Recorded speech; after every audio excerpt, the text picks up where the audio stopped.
Welcome everyone to TALonline and VDX webinar. My name is Sarah Dixon and I'm a Client Services Librarian here at Yellowhead.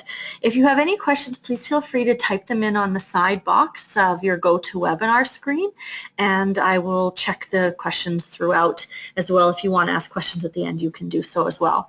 Also, this webinar will be recorded and available on our website by tomorrow.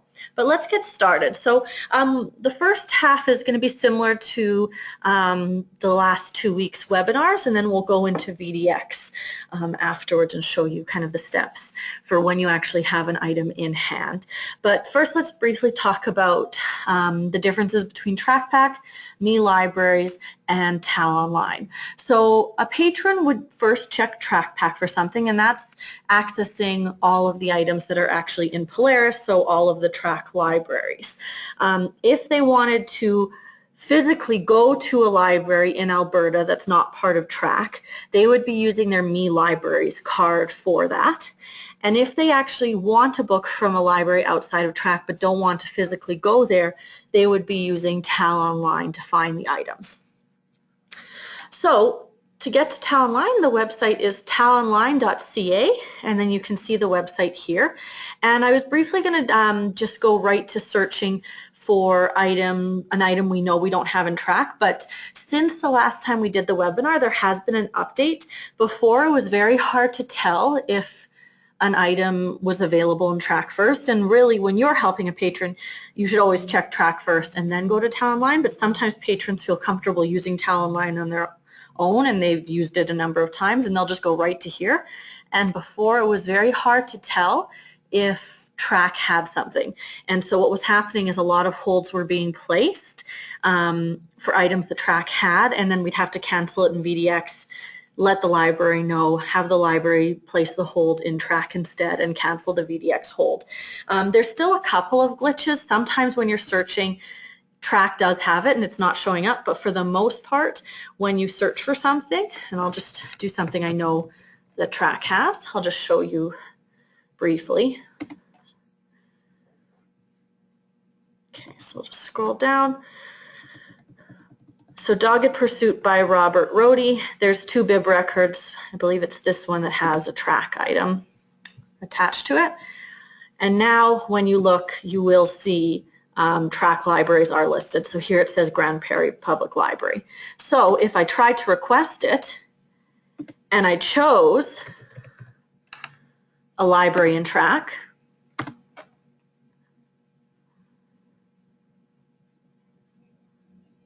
you now get this window that says it's available at your local library. Continue to your local library or proceed with this ILL request. So the patron at least knows now it's available in TRACK, and they should go to continue to your local library, which is showing that it'll go to trackpack.ab.ca. So we're hoping there'll be less requests that are incorrect because we do have them. But now I'll go back and I'll search for something I know we don't have in TRACK.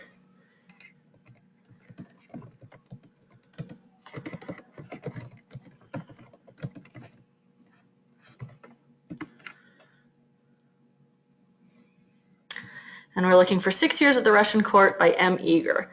So I'm going to view details. We see here that it's available at the U of A. I'm going to request the item. And you can either scroll down on the list or you can type in your library.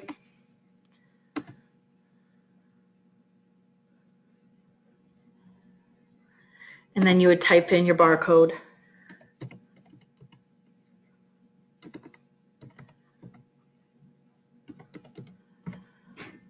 And your PIN. And it just shows again what the requested item is. And we'll hit place request.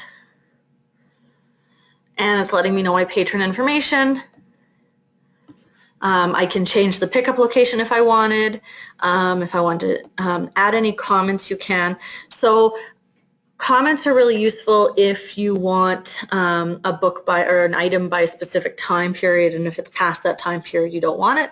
So if that's the case, you would put a note in the comments field. Other things that can go in the comments field is if you wanted a specific song from a CD.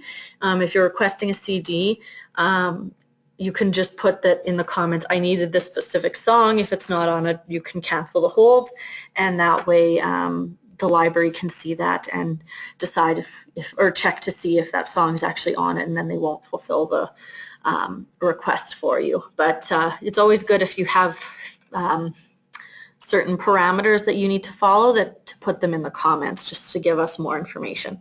So then we'd hit confirm. And so now we have placed the request and it's gone through.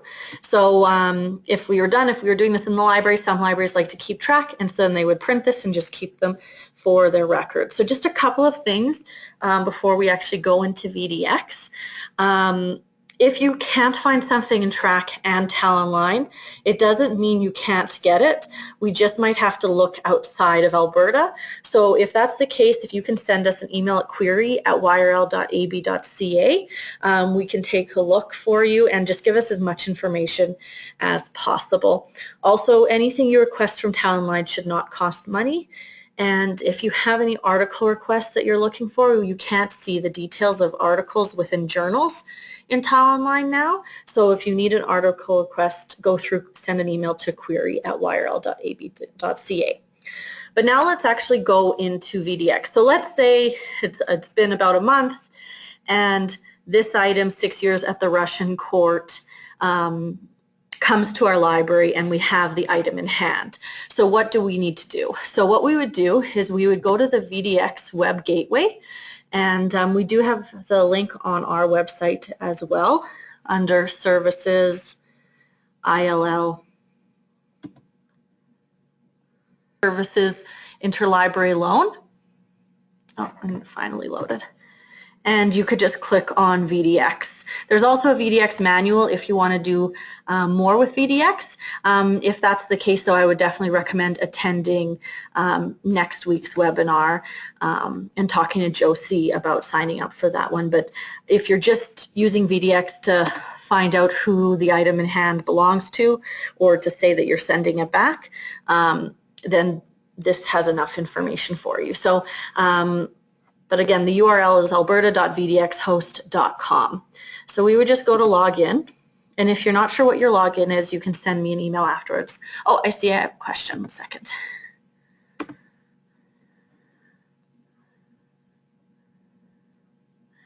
The question is it possible to push a request to the next library in the rota if an item seems to be stuck on the first library in the rota?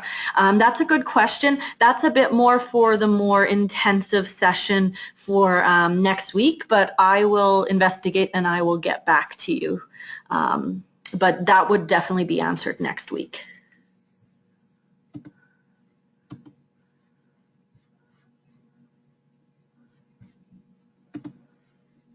No problem. Okay, so we're going to log in, and I'm going to log in as one of our libraries.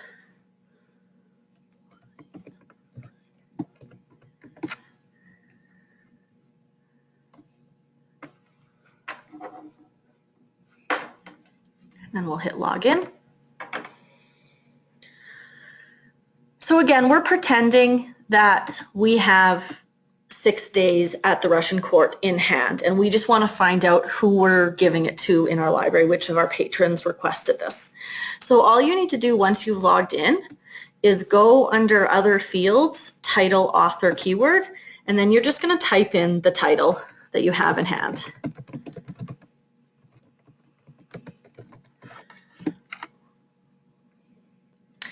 And so we can see our request here. So currently it hasn't gone through the steps it needs to, but in a month or so, or when it actually gets sent over, it would have a different option here. Instead of saying request, it would say, it would show received as the top option. And so what you would do is you would just go to details. You would scroll down, and under patron details, you'll find out who the item belongs to or who the item is being checked out to, and so you would write down the patron barcode, and then you can also write down their email if you want to let them know. And then if it's a book, you would check it out for 3 weeks, and if it's a DVD, you would check it out for 1 week. But then you would just, if the action available would be showing received, and you would just hit action to say that you've received it. Every once in a while, YRL will already do this step for you. So if it doesn't say received here under actions available, if it says returned, don't hit action, because that's what you'll be doing when the patron actually returns the item. So it's just important to make sure it says received and hit action, so that way the system knows that the item has been received and it's being checked out to your patron. And then you would actually go into Polaris once your patron has come into the library, and you would be doing an on the fly. So to do that, you would log into the patron's account, and then you would be typing in the item barcode. And so the item barcode won't be recognized by Polaris, but I'll just type something in. And you're going to get a pop-up like this. Invalid barcode, this barcode format is not defined. Do you want to continue? We'll say yes. The item is not linked to a record and cannot circulate. Would you like to create a record on the fly? And yes. And then you would fill in the appropriate information. So we would put in 6 years at the Russian court.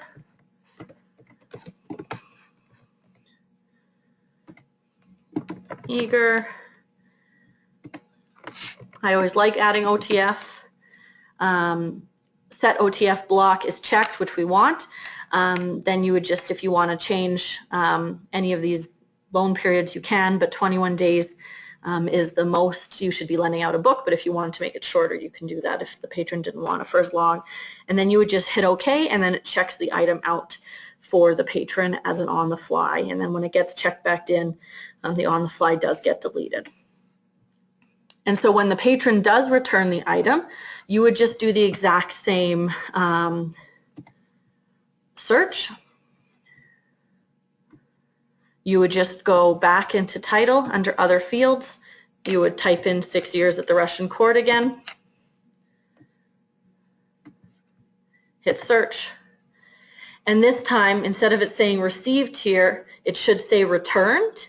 And then you can just hit action, or you could go into details and then hit action. But the 2 steps that are important to remember for VDX is you're first doing received, and when you're doing the received, you're finding out who you're lending this item to. And when you're sending it back, you make sure you choose returned and then action.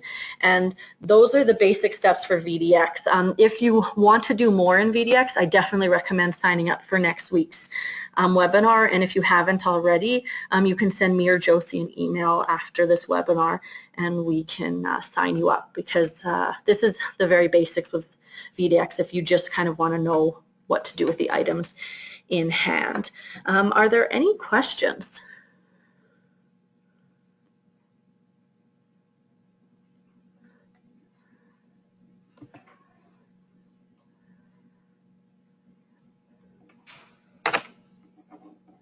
Okay, well, thank you so much for attending this webinar. And we do have an evaluation for you to fill out at the end, if you could please fill that out. And again, if you have any questions, please feel free to email or phone me after the webinar is finished. Have a great day. Thank you.